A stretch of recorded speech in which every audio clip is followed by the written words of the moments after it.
Hello and welcome to another episode of Full Court Finance here at Zacks. I'm your host, Ben Rains, and today we're taking a look at two tech stocks to consider buying before earnings before a possible breakout.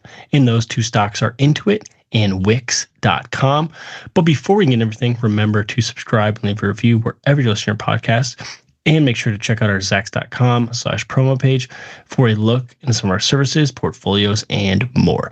So before we jump into these two tech stocks to possibly buy before earnings, I quickly just want to roll into where we are at the market at the moment. I'm recording this Wednesday afternoon after a furious rally over the last few days. So stocks soared on Monday, sending the NASDAQ into a new bull market as Wall Street rushed to buy stocks after news broke out late Sunday night that the US and China agreed to de-escalate the tariff war.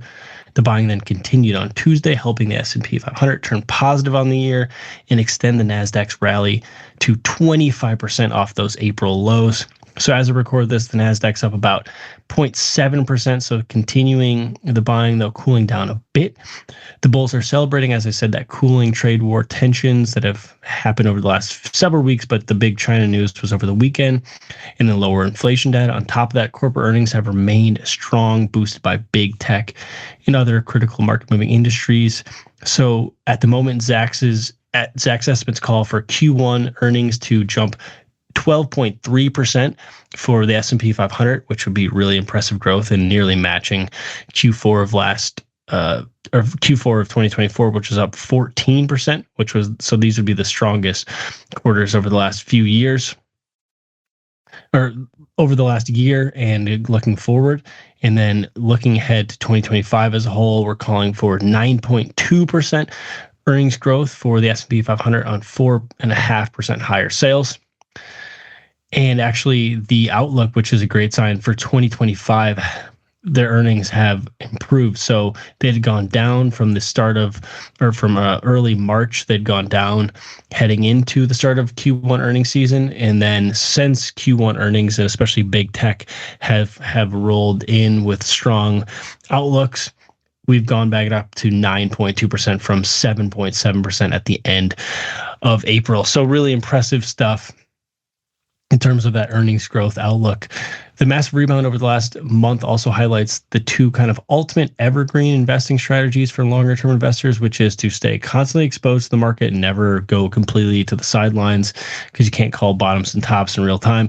And always, especially if you're a longer term investor, to buy into weakness on strong kind of best in class stocks. The last 5 years plus alone have served as a really compelling example of why you should stay invested.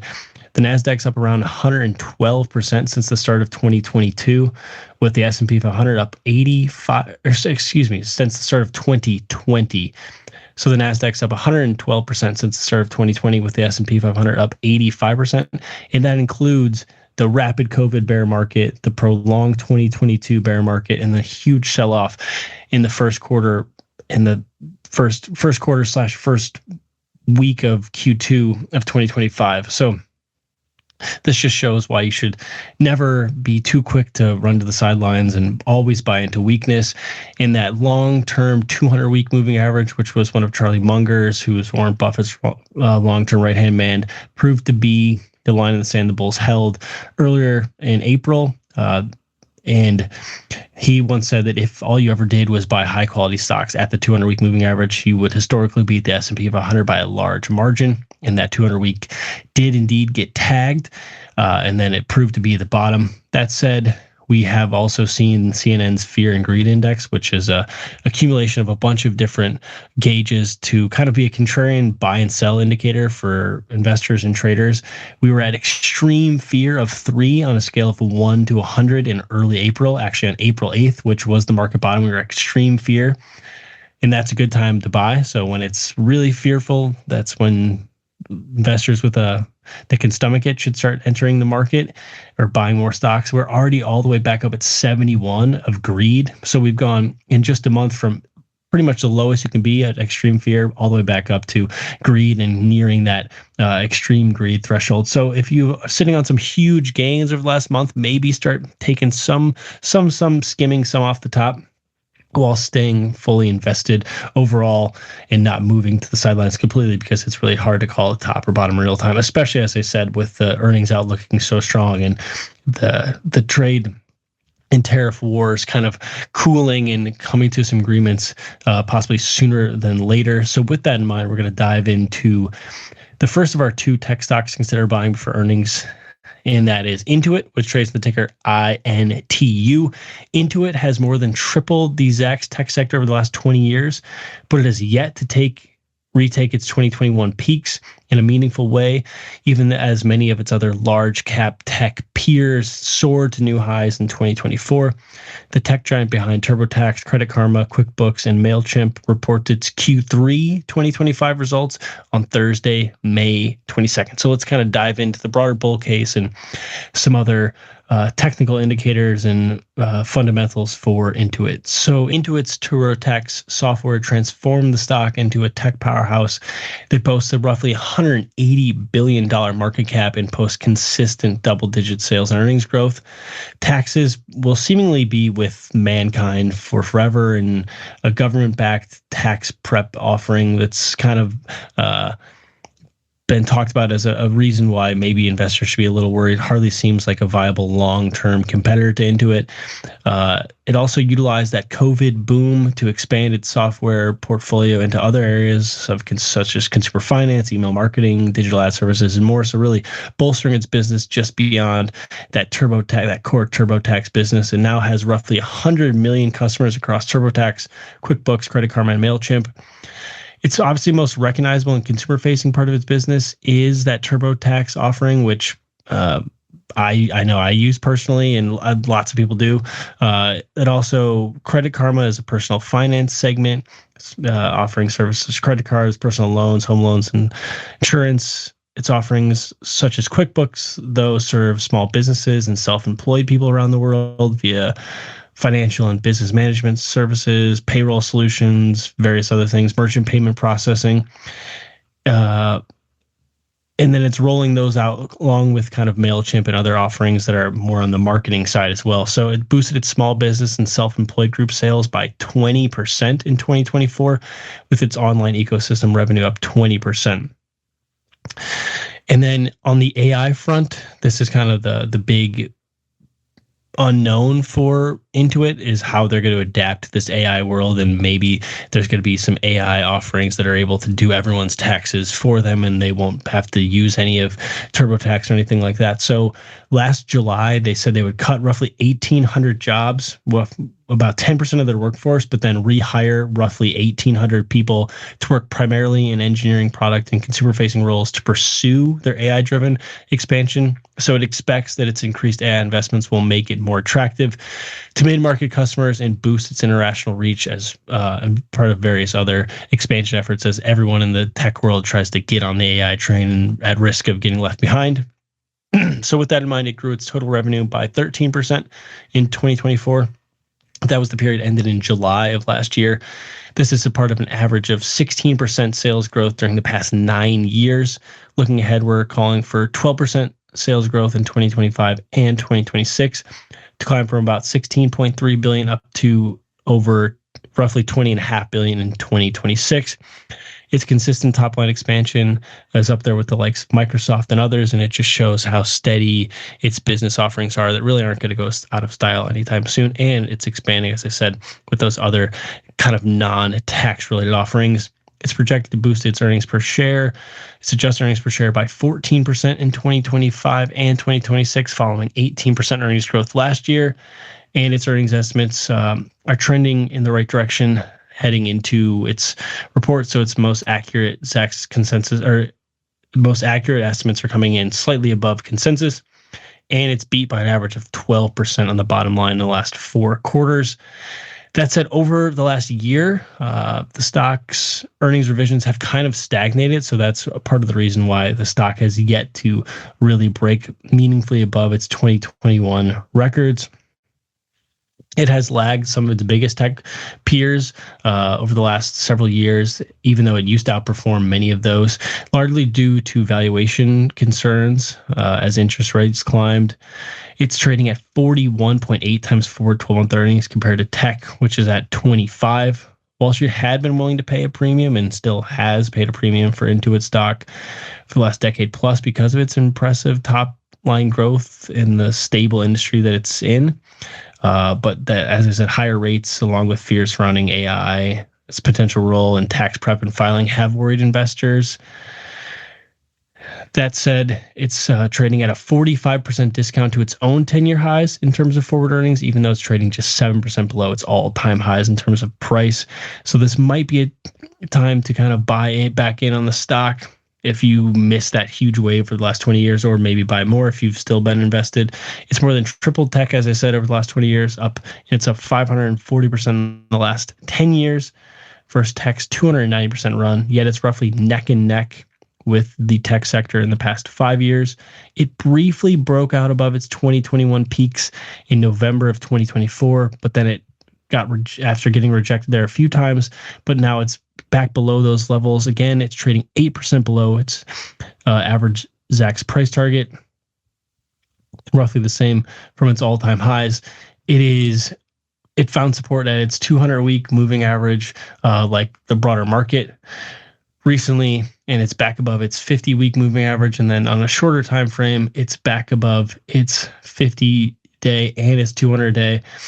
And a strong report could finally see it break out meaningfully above those 2021 peaks. And as I said, it briefly touched above those in November of 2024. But it has to be able to show Wall Street that it has the potential for really growing its bottom line significantly in order to break out. But Intuit's certainly worth putting on your radar heading into its earnings release. And now we're going to move on to Wix.com, which trades on ticker WIX. It's set to report its first quarter 2025 results on May 21st. So the company, or the stock, I should say, has soared 185% in the past 3 years, blowing away tech, which is up just 85%.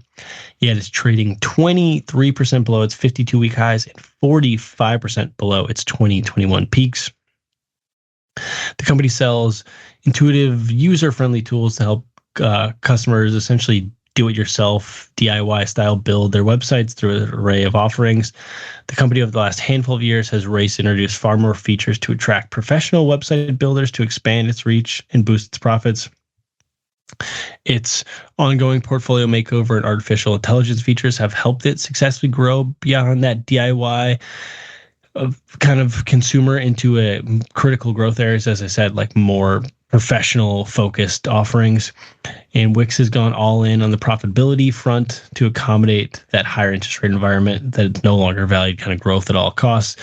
With that in mind, it swung from a GAAP loss of $7.35 per share in 2022 to 55 cents per share in positive earnings in 2023, and then all the way up to $2.36 per share on the GAAP front in 2024. So really impressive expansion on the bottom line over the last few years.